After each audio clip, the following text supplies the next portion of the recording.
Guys, deluded, I'm back again. Thank you very much for watching me. YouTube's Lucas Torreira, I'm back.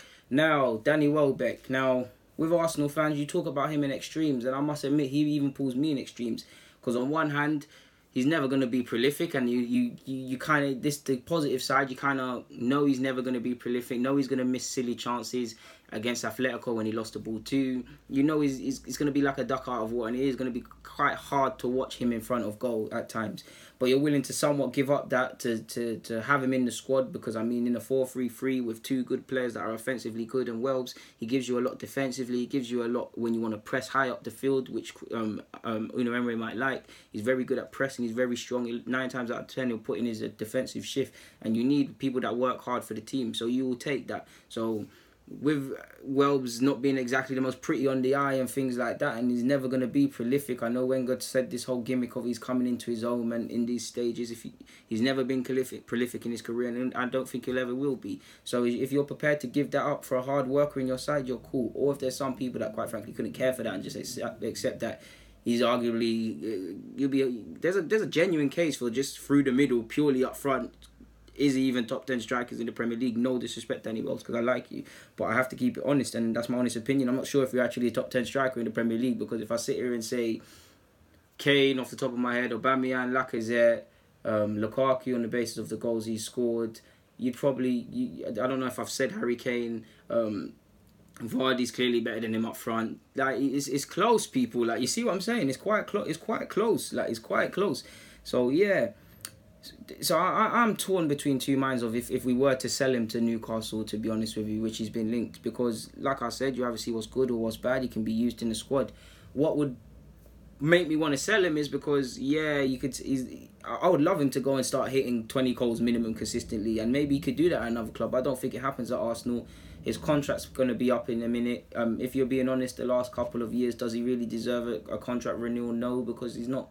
He's injury. He's been playing well and then got injured, and it's been stop start. But has he really shown anything since he's been at the club, bar the FA Cups, and he has had good games? But has he consistently showed anything at this club since he's signed for us that he can be an important player, that he's going to be one of the first named team players on the team sheet?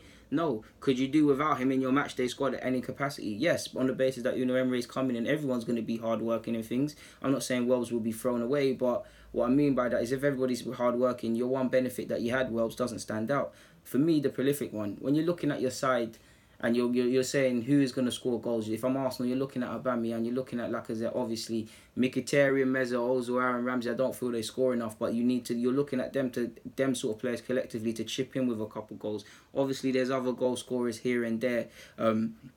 But you're not saying Welbs, are you? You're not saying Welbs. You're not looking at it in the summer, in July, June, when you're trying to fix up your squad. You're not saying Welbs is going to get me 10 or so goals. I can afford to leave this here and do this over there. You're not going to do that. And he's a striker, and it doesn't matter how good you are with hard working, how good you are team playing, bringing other players in. If you don't score goals as a striker, you can only be so good and only be worth a certain amount. And I'm sorry, but I don't believe you can ever be a memorable footballer if you don't, as a striker, if you don't score goals. Like, at the end of the day, look at Heskey. Yes, Heskey was a bit of a comical act, but he was decent at bringing players, definitely in his latter stages of his career. He was good at bringing players into the play and stuff like that.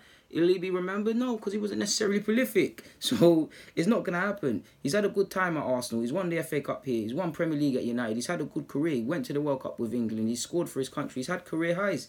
But maybe it's time to move, because if he is to sign a new deal, typically there's going to be a slight money extension. You don't really believe he deserves that. We need to raise funds as a club. So maybe Lucas Perez and Welbs, that could be bringing in. I'd like to think Welbs could go for anything from 16 to 20, and maybe Lucas Perez a similar field just below. So that's bringing in around 30 or so on top of the other people you could sell. So yeah, if he was to join Newcastle, if I put myself in Welbeck's shoes, that's a good proposition. You'll probably get 100k, which has been linked. They'll give you your money, so you'll get good wages, considering you're at the stage in your career where you need to think about where you're going to stay for the best part of your career, or the twilight period, because you probably got one last big contract. Newcastle's got massive support, massive expectations. They'll ride for their players, and they'll take to Welbs, because Welbs works hard. He puts himself on the line. He's very easy to fall in love with as a fan. So I do think they'll take to him for that, for what he lacks in productivity in front of goal. They'll love him because of that.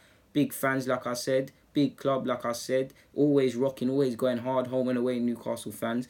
big manager as well, Rafa Benitez. I mean, very underrated manager. I mean, he can improve you when he talks about football, similar to everybody else, all the other great managers. You listen. He's a Champions League winner, La Liga winner, many numerous things. Europa League as well. He's done his dirt. Like, but Benitez has done his thing. Like, wait, has Benitez won champs? I swear he's got a Champions League medal. I could be wrong on that. But either way, he's won something in Europe and he is a terrific manager. And I mean, he won the league with Valencia, so we have to rate him. So there's a lot he can be learned. So like I said, I'm 50-50 on Welbs. Because if it's a case of raising funds to go elsewhere, I'm looking at Welbs. Because if I'm honest, I'm not giving Welbs a new contract. I'm selling him because of that English premium. Do I even think we should get back our initial investment of 16 million? I'm going to be honest, for as much as I like Welbs, I wouldn't pay that. But because of the English premium, because of the market, and because of Everton, Newcastle linked with him, we have a terrific opportunity of making money on him now, to be fair with you. So, like, I've enjoyed having Welbs. He's had his highs, obviously, scoring the header against Leicester and things like that. But he's not convincing. And if you're picking your strongest lineup, he's probably not there. He probably is on your strongest bench because of what he gives you in terms of teamwork and seeing out games. But yeah, man, I'm 50-50, but I must admit I'm in the sell camp right now because I don't believe he should be given a new contract with a raise, which typically would happen considering we're trying to raise funds and save funds. And he's one of them you're probably looking at of winning because, like, what you can't really name 10 games that you have to think very hard about 10 games that Wells has shown up in, even though he has, and I'm getting flashbacks of them, if you get what I'm saying. Even, what was it, West Ham the other day, last season, he was great there, but it's, yeah, do you get what I'm saying? Guys, deluded. Get in the comments, subscribe, and do the rest. I'm out, man.